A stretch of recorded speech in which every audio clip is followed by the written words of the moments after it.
Greetings, salutation, my friends. My name is Casey J. Hutchins. I'm a writer by trade and a gamer unpaid. Today we're here to talk about the Giants.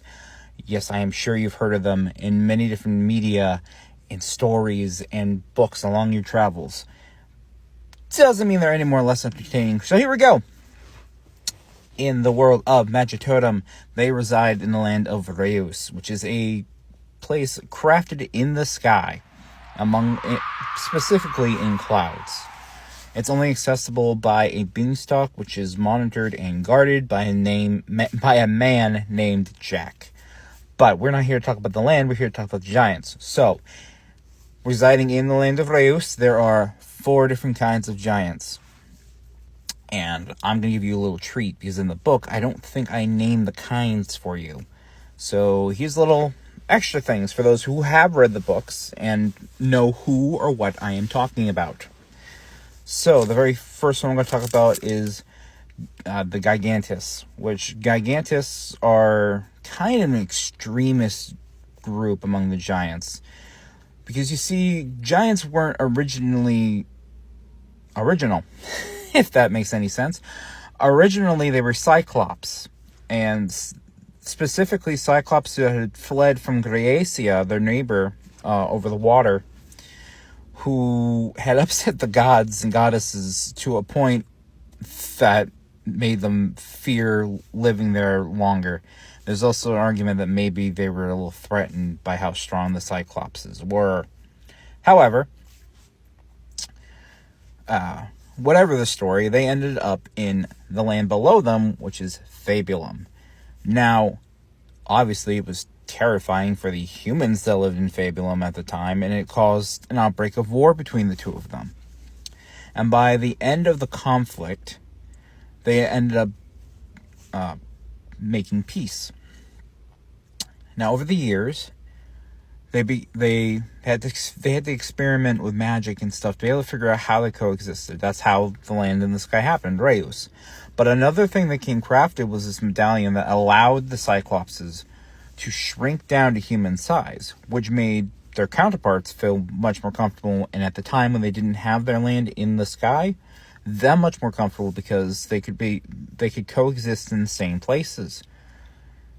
This led to them breeding with one another, so they became 2-eyed giants instead of Cyclopses. But anyway, I'm getting distracted. So, the Gigantus are those who want to stay closer to that root of being Cyclopses.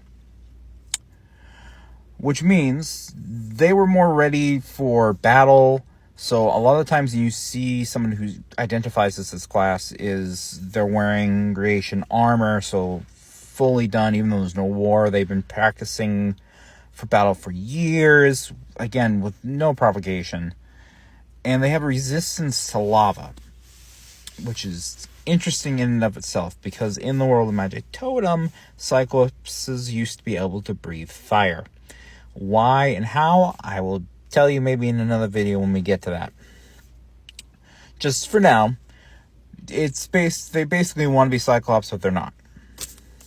Another kind that is briefly meant is a kind called, and I'm sure I'm going to screw up how to say it, the Fielpi. The Fielpi are a type of stone giant. And you don't usually see them because 90% of the time they're sleeping. So you might pass a mountain and you could hear snoring from it and you'd know it's a Fielpi. But otherwise, you'd have no idea.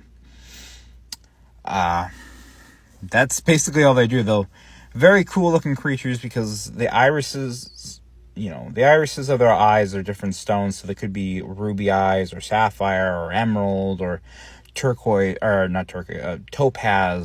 So it's very cool how they look, and usually their beards or their hair is like either moss or fauna. And very cool. Another time is, again, I'm going to screw this up, the Yet. The Yet are actually practicing nudists because they believe that people should be connected to the earth. And what they do during the day is that they're shepherds. So they watch over humongous sheep, obviously, but they watch over sheep over peaceful fields, and that's how they like to spend their time. So they don't get involved in things very often. They have control over flora, and they can talk to fauna, which means they can talk to animals. The final kind is the most important one. This is the one we get to know a little more than the rest of them. They're called Ischium, or to most people, an inspiration, or what they're also called, is frost giants. I'm sure you've heard of the term before. I'm basing off the Norse mythology epic. So, Ischium will sometimes have a blue tint to their skin, but more importantly, each one has a different look to them. It's all snow themed, but a different look. Kind of like how a snowflake, each one is different. That's the same thing when it comes to the Ischium. So one might have like a beard of icicles, while another could just simply have, while they're batting their lashes, snow comes off of them. Or they could have what looks like a frost tattoo in the shape of something. Those kind of little aesthetically things. And obviously they have control over, ice manipulation and so on. They don't feel the cold and so on and so forth. Now, why do we know the Ischium more than the rest of them? Because when you first get into Reus, you're met by one. And for the sake of our company, that's the group of giants that they are first to befriend. In particular, one giant that's named Mulesnow. Now, Mulesnow is a pacifist by nature. So he doesn't enjoy fighting. He doesn't want conflict in the least. And much prefers using words when he's talking to an enemy or anything like that. And killing, forget it, it's not in his mind frame. However, he has watched as there's been growing discord between his people and the land below them, and that something is up. And he partners with the company to be able to solve that. And he gets to see his mother happy again. He gets to see this unification that happens between Reus and Fabulum a bit. However, he does have this sense of duty and honor to himself. So he sacrifices this, and he goes to help Xerxes in his quest. Because although he's gotten everything he wanted, he knows that he needs to help the rest of the world achieve that peace he's found with his family.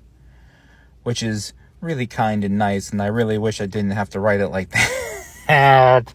But I needed him in the story because of who one of my favorite dynamics and friendships in the world of Magi Totem, which I will tell you about on the next video, about who he ends up being friends with. But for now, I'll either see you the next time, or the time after that, or never.